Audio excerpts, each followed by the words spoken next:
Friends, मैं प्राची कुमारी में आप सभी को फिर से आज मैं आप लोगों के लिए व्याकरण ग्रामर लेके आई हूँ। तो फ्रेंड्स, जब हमें किसी भी सब्जेक्ट को शुरू करना रहता है तो पहले हमें उस सब्जेक्ट का ग्रामर देखना रहता है। तो यहाँ पे क्या है, व्याकरण मतलब ग्रामर क्या है, पहले हम लोग ये देख लेते हैं। व्याकरण वह शास्त्र है जो भाषा को शुद्ध रूप से बोलना, पढ़ना, लिखना सिखाता है। तो फ्रेंड्स, व्याकरण जो है एक वह शास्त्र है जो भाषा को, जब आप किसी भाषा को जानेंगे तो उसे हमें सही बोलना, सही पढ़ना और सही लिखना सिखाता है। तो व्याकरण के 3 प्रकार होते हैं या 3 विभाग होते हैं। फर्स्ट है वर्ण विचार को हम लोग इंग्लिश में फोनोलॉजी भी बोलते हैं। सेकेंड है शब्द विचार को मॉर्फोलॉजी भी बोलते हैं। और वाक्य विचार को सिंटैक्स बोलते हैं। ठीक है, तो फर्स्ट का है वर्ण विचार। इसके अंतर्गत हम वर्णों के रूप, भेद, उच्चारण, संधि आदि पर विचार करते हैं। ठीक है, तो जो हमें इसके अंदर जो हमें वर्ण विचार में क्या सीखने को मिलता है, हमें यहाँ पे वर्ण के भेद सीखने को मिलता है और उच्चारण, वर्णों के रूप, संधि कैसे करते हैं वो हमें सीखने को मिलता है। अब है शब्द विचार में हमें इसके अंतर्गत क्या मिलता है। शब्द विचार के अंतर्गत शब्दों के भेद, उत्पत्ति और उनकी रचना के विषय में विचार किया जाता है। ठीक है, इसमें संज्ञा, सर्वनाम, विशेषण, क्रिया, अविकारी शब्दों पर भी इसके अंतर्गत विचार किया जाता है। ठीक है, वाक्य विचार में क्या है, इसमें वाक्य निर्माण, वाक्य शुद्धि और वाक्य विश्लेषण और विराम चिन्ह के बारे में हमें विषय पर विचार किया जाता है। ठीक है फ्रेंड्स, अब हम लोग वर्ण विचार पे चलते हैं। वर्ण विचार क्या है, फोनोलॉजी। अब हम लोग देखते हैं इसके जो है ये अमन।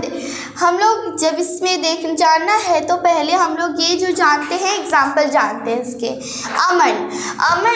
अमन जो है अ प्लस म प्लस अ प्लस न प्लस अ, इसमें 5 ध्वनियाँ हैं। ठीक है, अ म अ प्लस न म न अ। अब नल है न हलन प्लस अ ल हलन प्लस अ, इसमें 4 ध्वनियाँ हैं। सेब में देखते हैं, सेब में स हलन प्लस ए प्लस ब हलन प्लस अ है, इसमें भी 4 ध्वनियाँ हैं। ये ध्वनियाँ इतनी छोटी है कि इनके और अधिक टुकड़े नहीं किए जा सकते। इन ध्वनियों के लिखित रूप को वर्ण कहते हैं। ठीक है, ये जो ध्वनि हमने देखा अमन, नल और सेब के जो, तो अब हम लोग एक और चीज़ जानते हैं क्या कि हलंत कहाँ से आता है। देखिए, ये जो है जैसे कि हमें लॉ को तोड़ेंगे तो यहाँ पे क्या हो जाएगा, लॉ में से अ अलग हो जाएगा। तो अ जब अलग होगा तो यहाँ पे बच जाएगा बस ल हलंत। ये इसमें जो ल हलंत में अ हट जाता है, तो इसीलिए हम इसे ल हलंत, इसका जो है इसे हम और टुकड़ा में नहीं बांट सकते हैं। ठीक है, तो ये ध्वनियाँ, अब ये भी वही कहते हैं क्या कि ये ध्वनियाँ इतनी छोटी है कि इनके और अधिक टुकड़े नहीं किए जा सकते।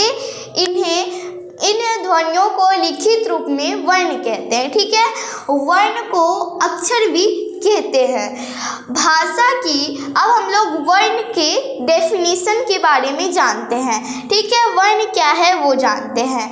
भाषा की वह सबसे छोटी ध्वनि जिसके टुकड़े नहीं किए जा सकते, हम उसे वर्ण कहते हैं। ठीक है, भाषा की वह सबसे छोटी से छोटी